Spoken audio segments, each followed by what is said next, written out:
वार्तांकन रोखठोक बातमी।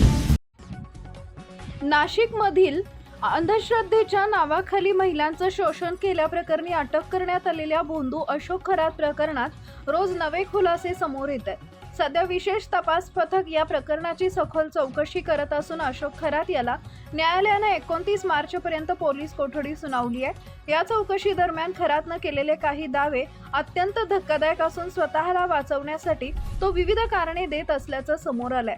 त्यामुळे या प्रकरणामध्ये राज्यभरात मोठी खळबळ उडाली आहे। तपासादरम्यान अशोक खरातने केलेला सर्वात वादग्रस्त दावा म्हणजे महिलांसोबत केलेली कृती ही विधीचाच एक भाग असल्याचं त्यांनी सांगितलंय। त्याचबरोबर मी कुणावरही जबरदस्ती केली नाही असं त्यानं स्पष्ट करण्याचा प्रयत्न केलाय।